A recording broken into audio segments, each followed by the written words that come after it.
Gidani kaning namugna ni katong 2025 budget pa to. Correct. Katong nakita ni Congressman Ongab. Correct. Wag itong nakita nilang ba ba to. Correct. 2025 ga kani gyud ang atong sulod na bumulong mo gyud ni pabuto. Oh. Siyempre nga mo guni ang chairman sa Committee on Appropriation. Bukat kay nga committee ba sa House of Representatives. Sa balo yung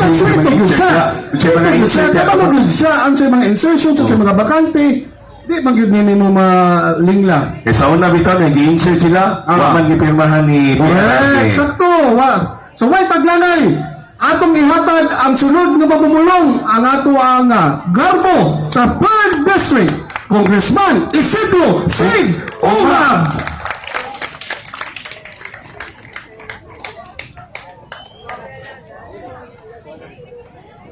Hindi kahit silentes. Wala po, 85. Mayong gabi sa tanan. Perting nagkaan naman, abi na ko gamay ra ni nga rally. Alas 3 diri ko pag-abot dito ra ko nga lingkod dito sa likod. Gamay pa man tubang tao, paspasa man nagdaghan sa atong mga tao basta taga Davao no, pag-ingon o naatay kalihukan o pakigbisog labi na kung ang hustisya ang atong paghisgutan daghan gyud kaayo mga bot. So mayong gabi justice for the Filipinos ang atong topic sa atong rally karong gabi una. Sakit paminawon tamas-tamasan gyud ang atong mga katungod isip Pilipino. Justice para kang Tatay Digong, justice para sa anomalya sa flood control, justice para kang BP Sara nga wa hatagig due process gi-impeach nila sa Kongreso sa lower house karon mao na gihimo karon diha sa Senado. Daghan kaayo og pwedeng istoryahan pero siguro karong gabi una gamay lang ang akong matouch tungod kay di mo punta pwede mag-istorya hangtod o kadlawon. Pero sugdan ako diri sa flood control. Pero kung makahinumdum mo, una, nagsugod ng flood control, ang pinakaunag yung gipabuto na mo ni former President Duterte, January last year, 2025.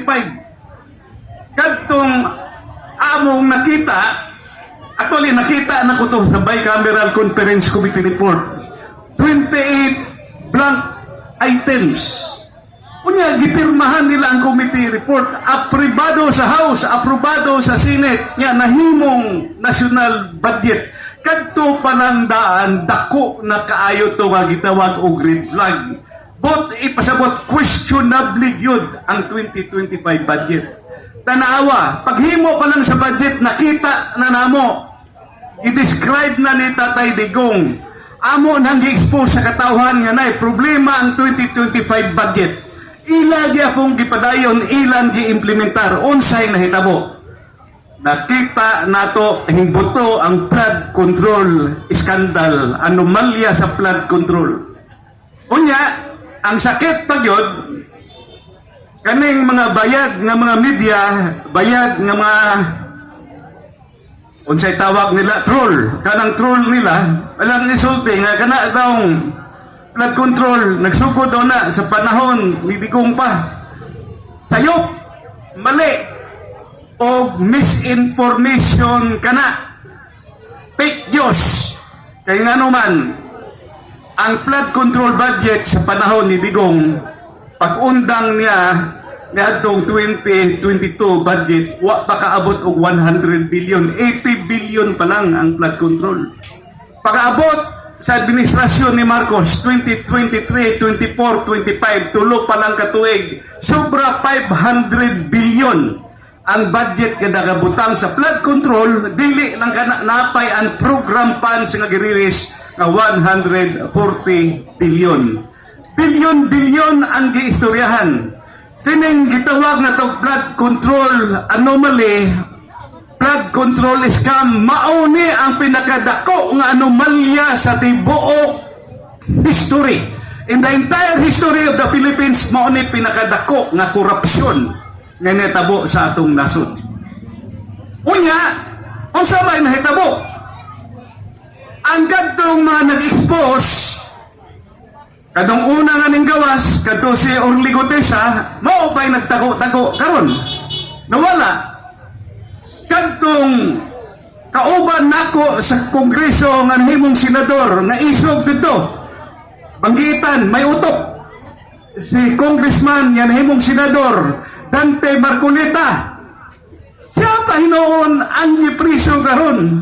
Questionably kayo ang pagkapriso niya. Kaya nga naman, asa man kakakita og plunder nga private funds?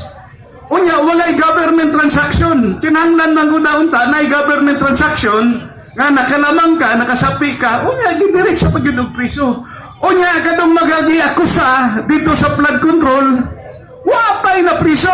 Ang ilang gitunlo si Saldico, pero wa dire, ning sibat. Kay dugay, magay-gidakop. Gipasibat pa man, gipabakasyon pa man. Asa man Saldico, wala. Asa man Martin Romualdez. Ako, kaduha ko na imong chairman sa Appropriations Committee.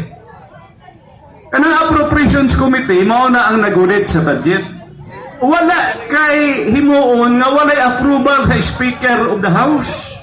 Dili pwede nga magbutang kag budget nga dili na nimo isulti o konsultahon ang Speaker.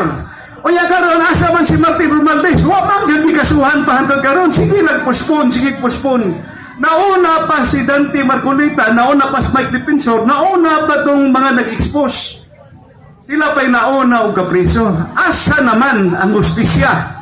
Justice for the Filipinos. Mauna ang atong problema sa atong nasod karon.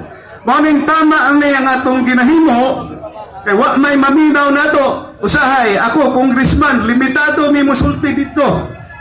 Mauning tama jud ni nga ipaagi nato ang atong pakibisog, ang atong kalihukan, pinaagi sa mga rally para kitang tanan manggawas, ipasibaw ang atong pagprotesta, ipasibaw ang atong pagsumpa ni ining inustisya nga gihimo kanato sa atong nasod sa Pilipinas.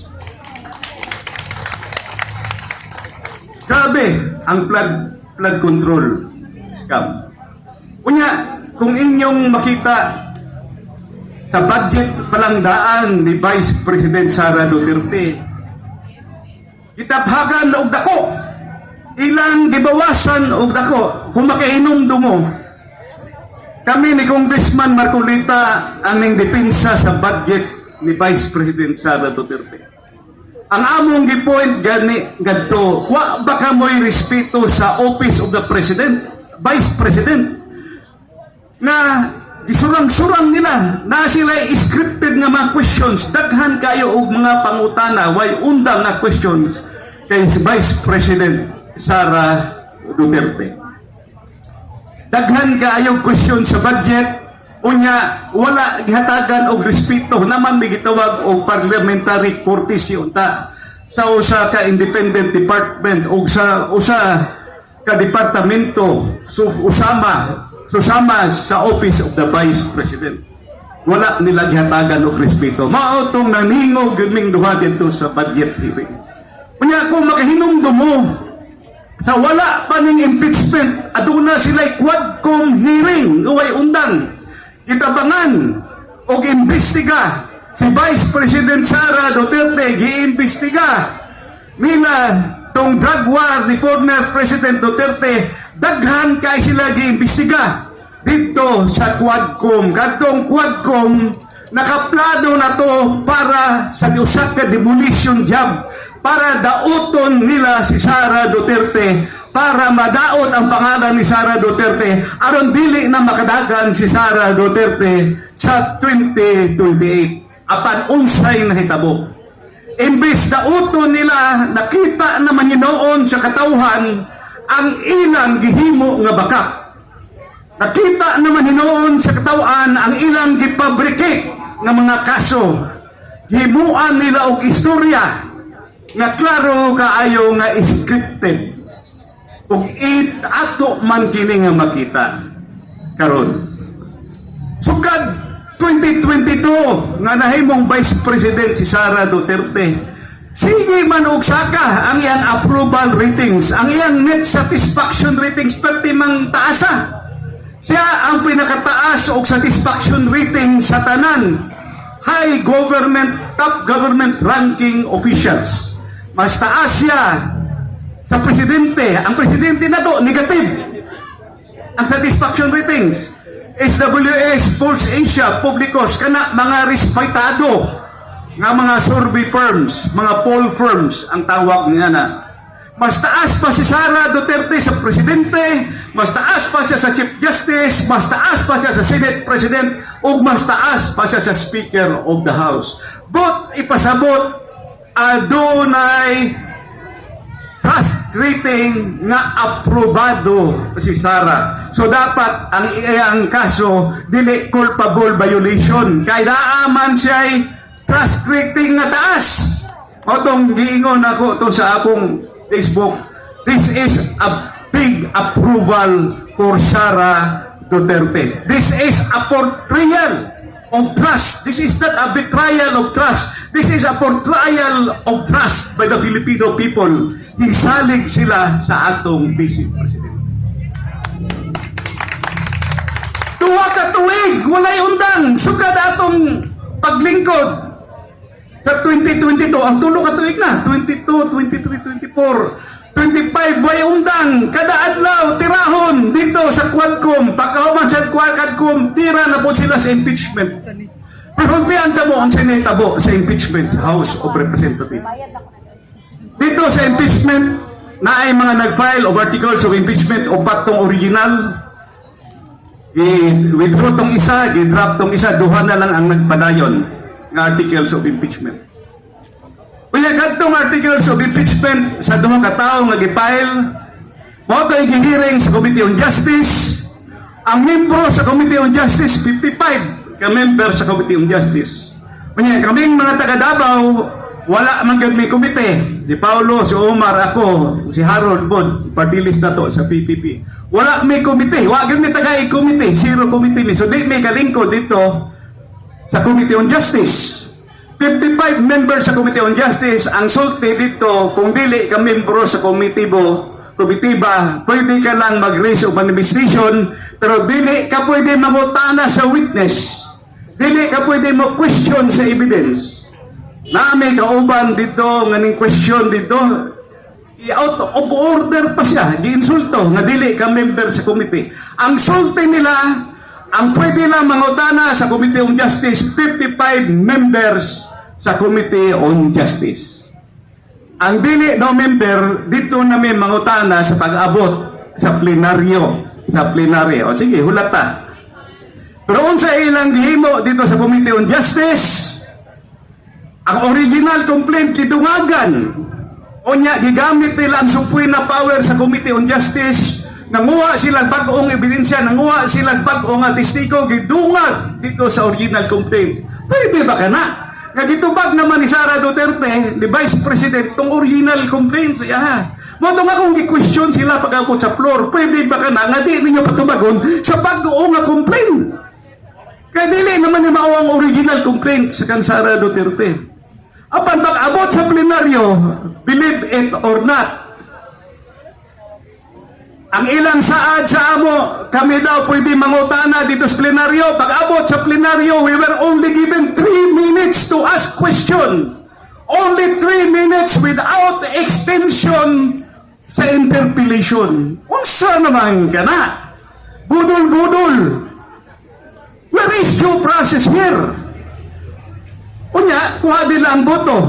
Boto nga wala, hindi pinag-isipan. Kaya nga naman, nag-voting ni May 11, May 9, nagsulat ko, although na-receive May 11 that same day.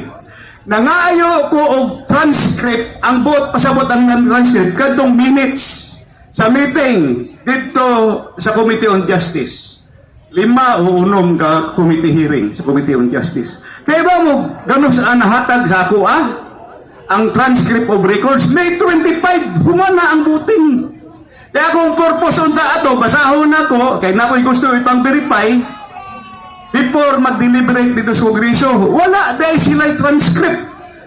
Ang transcript of records dito sa Committee on Justice, gihatag sa ako May 25 na.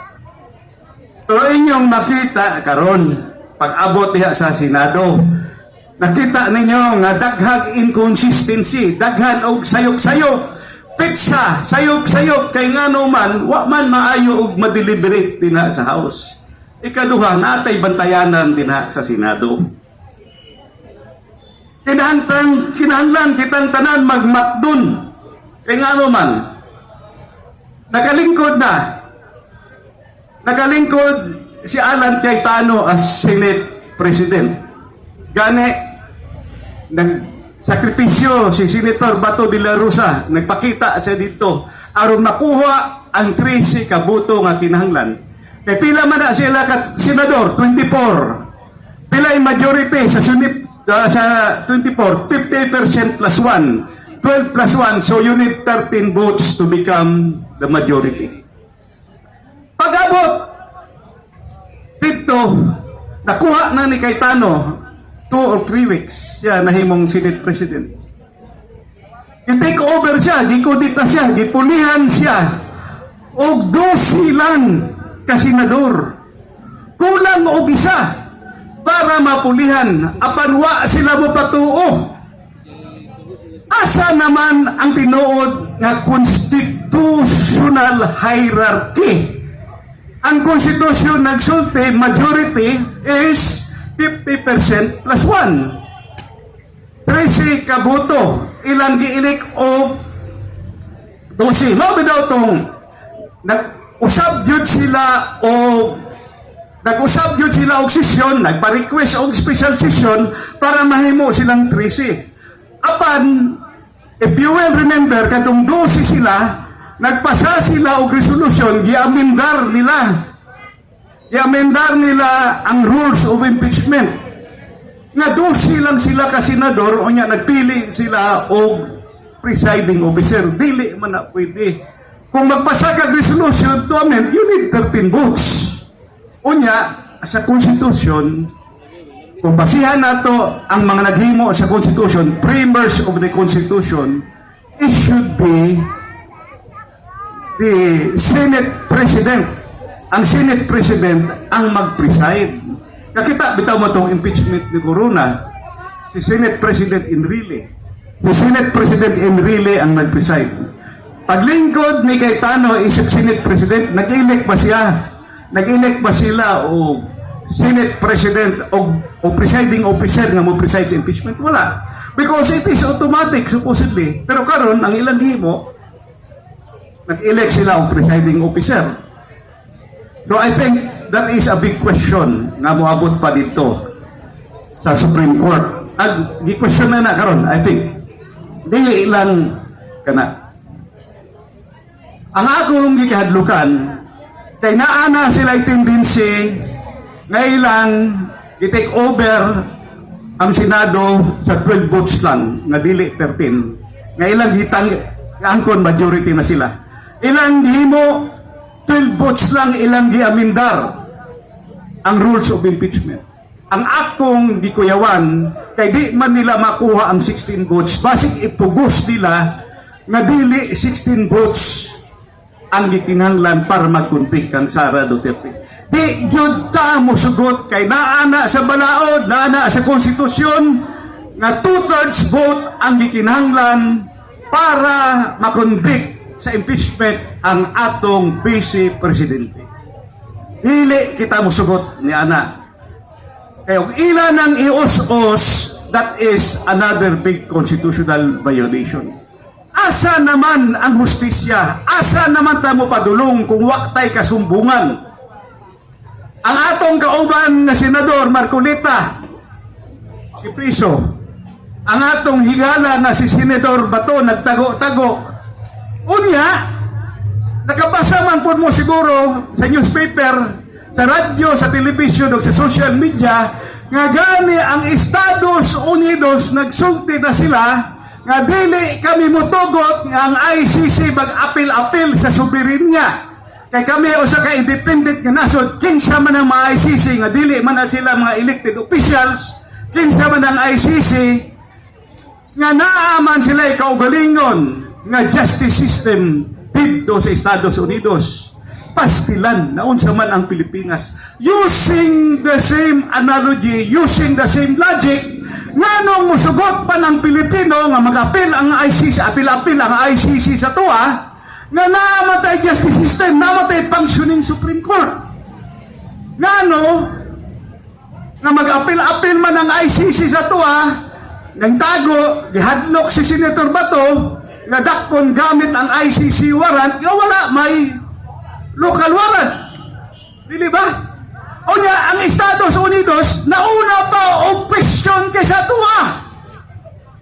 Muna ngayon ko, believe ko kang Secretary Rubio, nga siya mismo, mas maayo pa itong Amerikano nga si Secretary Rubio, nagsulti, nga ayaw pa na basta masi ang among soberenya, kay we are a sovereign country, we are an independent country. O niya, daon sa man ang nasod sa Pilipinas, nga imbes depensahan ang atong independensya, depensahan ang atong sovereignty, kisurrender naman yun ang atong former president dito, gipadapag yun dito sa dahig. Busagot pagtaga daog-daogon ng mga Pilipino! Mga kaigsunan, ako ning gipasibaw. Kay mas maayo pa tong laing nasod, nakita nila ang sitwasyon. Ang buot pasabot sa message, kung nabasa ninyo, nadungog ninyo itong gisulti ni Secretary Rubio sa Estados Unidos. Isulti yun niya. It is an insult to our sovereignty. Kaya kita, ginsulto nga itong sovereignty, presidente pag ginatawag ipadala. Ang senador na to, hadlukon pag yun nga na ay warrant o arrest, pastilan. Tama ba ka na? Wala ba kita maulaw? Wala ba kay honor? Wala ka ba'y amor proprio? Nga ako sa ka-Pilipino, natay working justice system din sa Pilipinas, natay Supreme Court, unya nga nung i-surrender man nato ang atong presidente dito sa laing nasod. Kung naasay kaso, kung naasay angay nga tunubagon, tiri nga tubagon. Bakit ang sulti na tatay di kong kadito? I am willing to answer any court. I'm willing to defend myself in any court. Basta Filipino judge ang mulitis, ang muhuwis sa iya. Naunsa naman, mga kaigsuunan, angay na dyan kitang magmata. Mubangon kita. Grabe ang gihimo sa kang tatay digong. Atong amahan sa syudad sa Davao. Sobra 20 anyos nga nahimo na itong mayor. Ato kayong garbo nga nahimong presidente sa Pilipinas. Usa ka taga Davao, usa ka taga Mindanao. Niya gipadalang dito basta-basta sa dahi. Mga kaigsuunan, high time for us to wake up. Flood control scam. Ang mga nanhimo mo pa yun nga piso. Kano sa aman kita makakapot og tama na hustisya sa atong nasod. Unang kinahanglan, maningog nga kitang tanan. How can we participate? Kaya kitang tanan, dili magganmakan. Well, number one, mga rally ngayon rally, pakita ta, mo join ta.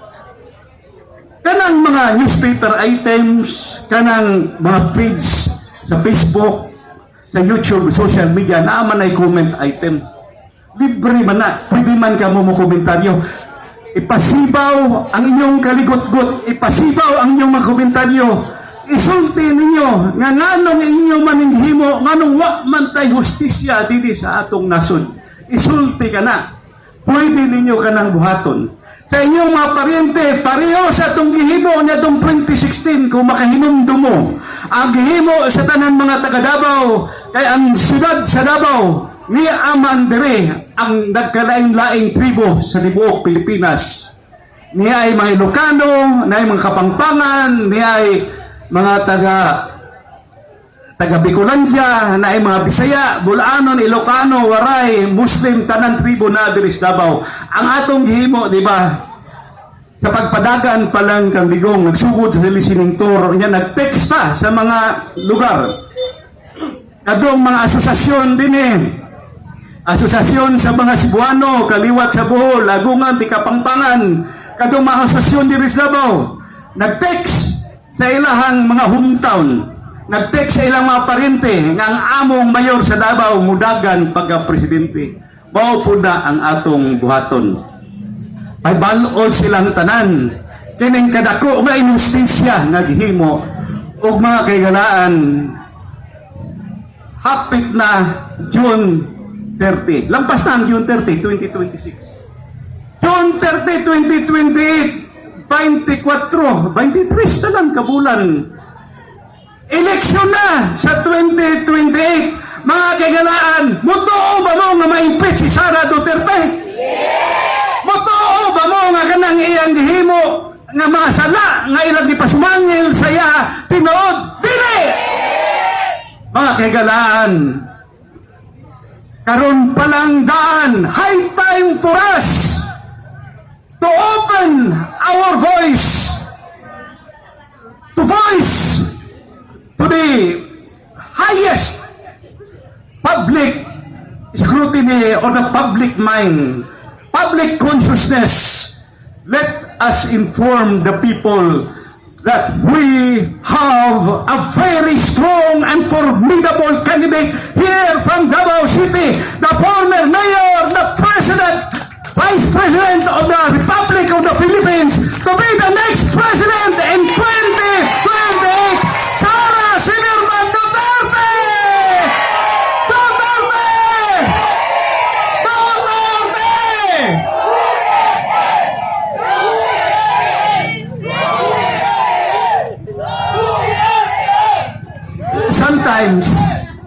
Sometimes, usahay mo ko unta, dili na ako gusto mag-iskot o politika karon. And atong topic, justice. Justice for the Filipino. But we need a leader. Kita mo itong Hunger Games, na ay resistance. Ang babae dito ang leader. Sa kadugay nga naglingkod sa amahanin ng Presidente ron, kanhing Presidente Ferdinand Marcos, kinsa man ang nakapukan saya o sa kababae. Kung kurakot ang Presidente, ang imong ibutang o sa kababae nga buhutan, o sa kababae nga bubarog para sa katauhan, o sa kababae nga murag personalidad, o baruganan, o sapot ka lalaki, mga kaigalaan, kinahanglan tag-leader nga pareho ni Sara Duterte nga butindo para sa tuang nasod sa Pilipinas.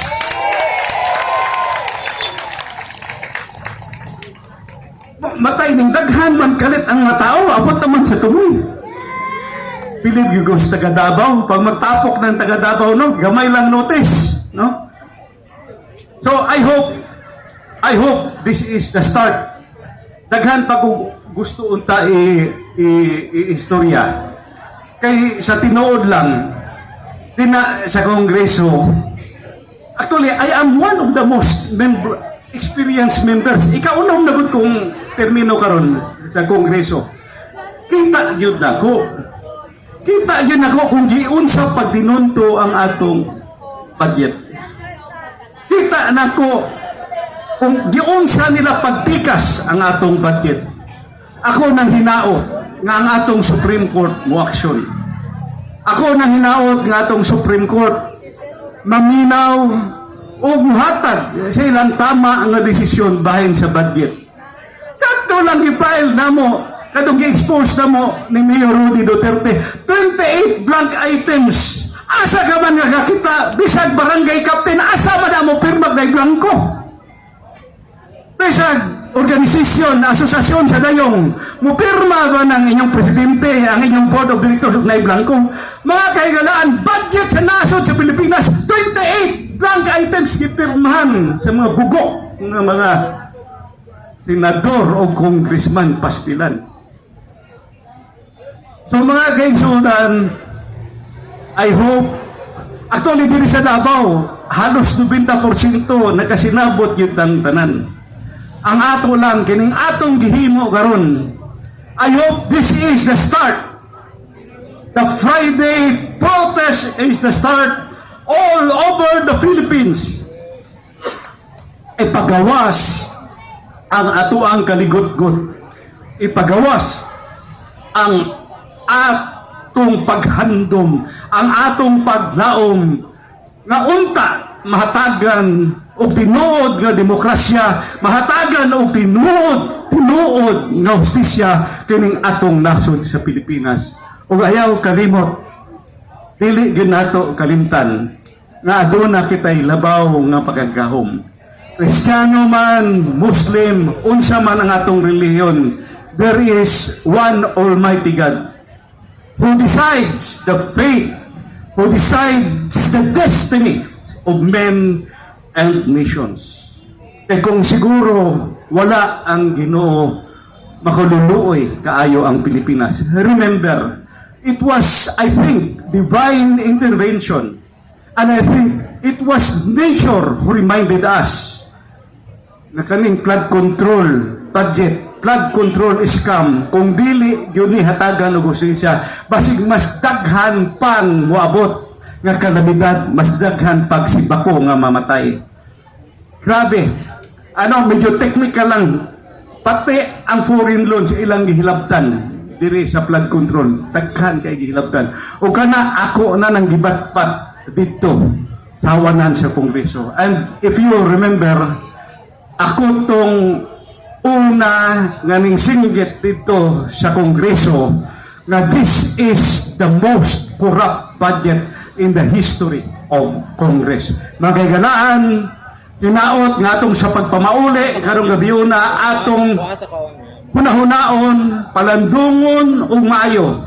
Nga kining atong pagpanagtigom karong gabiuna, dili kini mamatay pagkatulog nato apan kini unta mao'y sugod sa atong mga walay undang nga protesta, walay undang abakig bisog aron makabot nato ang tinuod nga hustisya, ang tinuod nga demokrasya sa atong nasod nga Pilipinas. Daghang salamat o maayong gabi kaninyong tanan. Okay, sumakausap pa Congressman Sid Dunga sa ikatulong distrito sa Tacbayan sa Davao.